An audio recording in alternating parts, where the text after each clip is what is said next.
Some stories never made headlines. They weren't recorded, they weren't solved, but the people who lived through them, they remember. In this video, we're exploring 3 real encounters from around the world. Stories that blend folklore, fear, and something no one could explain. In the rural provinces of southern China, there's an old practice that few people outside the region know about, and those who do rarely talk about it openly. It's called walking the corpse, and while the ritual itself has mostly disappeared, the stories surrounding it still circulate in quiet conversations and old family memories. The belief was rooted in something deeply spiritual. When someone died far from home, especially without their family present to perform proper burial rites, their soul might not find peace. It could become lost, trapped, angry, and in these communities, a soul without rest was something to be feared. So instead of transporting the dead in a cart or coffin, families would hire a corpse walker, someone who understood how to bring the dead home safely. These weren't ordinary men. They were seen as part guide, part spiritual handler. The method was strange and disturbing. The body would be bound upright, made rigid, and secured between long bamboo poles. Some versions say 2 men would walk beside it, balancing the corpse between them. Others say it was done in a way that made the body look like it was moving on its own, shuffling forward in silence. Always at night, always in secret. The villagers took this ritual seriously. When the procession came through, people stayed inside. They closed their shutters, turned away their mirrors, and burned offerings along the roadside. Looking directly at the body was said to invite misfortune, or worse, bring the spirit into your home. There were even stories about using static electricity to make the body twitch, rubbing a black cat along the skin to generate charge. Whether that part was superstition or not didn't really matter. What mattered was that no one wanted to be outside when the corpse walkers came. The few who claimed to witness a corpse walk described it as something they never forgot. 3 figures moving through the night, 2 walking normally, and 1 stiff, bound in cloth, its feet dragging just enough to make a sound. No words were spoken. The only noise came from the soft jingle of a lantern chain or the crunch of dirt underfoot. Some said the body wasn't really dead, that it was a stand-in, or that the entire ritual was symbolic, but others weren't so sure. There were travelers even as recently as the early 2000s who told stories of encountering a strange group moving along a hillside path. No lights, no talking, just movement. They described the figure in the center as tall and rigid, its face covered, as if something had been hidden rather than buried. Skeptics argue that it was all theater, a cultural relic misinterpreted or exaggerated. But for those who grew up hearing the stories from their grandparents, it wasn't about logic or belief. It was about respect. Fear and tradition don't need proof to survive. In places where spirits are still treated as real, and where ancient customs hold their place in daily life, the idea of a corpse being walked home, not driven, not carried, but walked, still carries weight.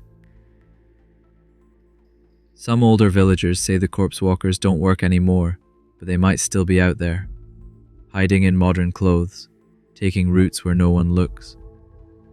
And if you happen to be deep in the countryside, on a moonless night, and you hear a bell ringing softly in the hills, not loud, just enough to catch your attention, don't go looking. Don't step into the road. Just wait for it to pass. Because the dead don't always stay where we leave them.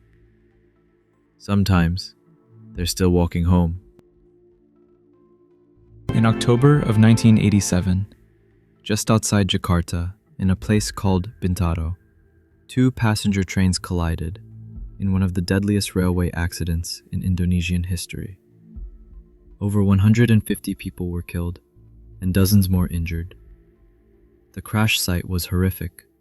Cars crushed like cans, bodies burned and scattered, the metal twisted into shapes that barely resembled trains. At first, the place was defined by the tragedy alone. Investigations followed. Newspapers covered it. Then time moved on, as it always does. But for the people who lived near the tracks, something else remained. Strange things began happening along that stretch of rail.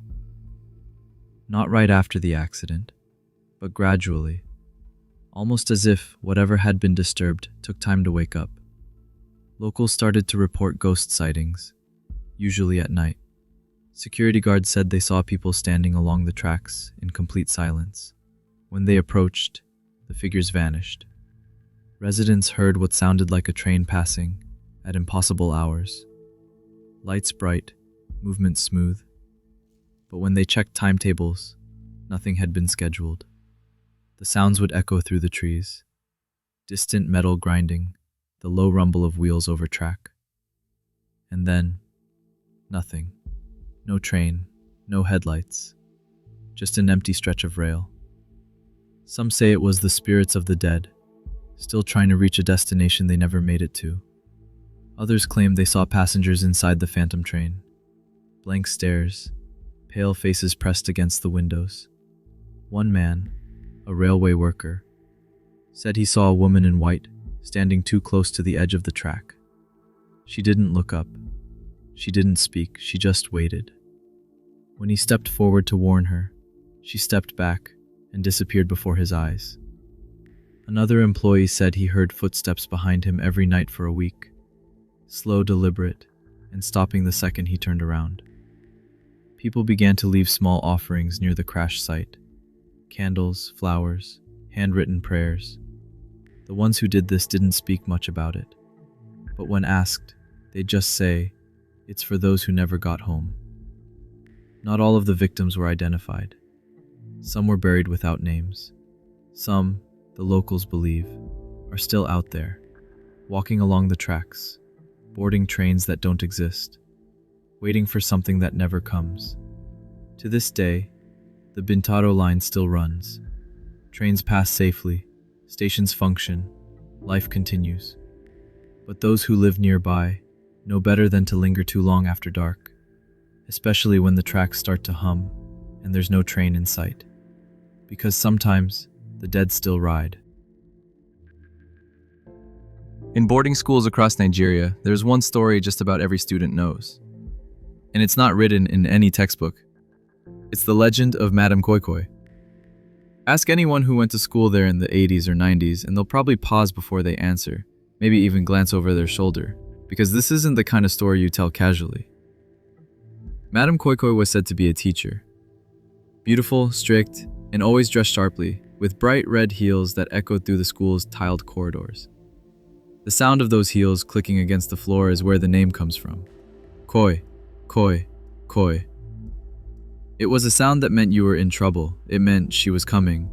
There are different versions of how she died. Some say she was murdered by her students, others say she died in an accident or was wrongfully fired and vowed revenge. But the one thing that never changes is what came after. Students began hearing that same sound late at night, long after everyone should have been asleep. The clicking of high heels in empty halls.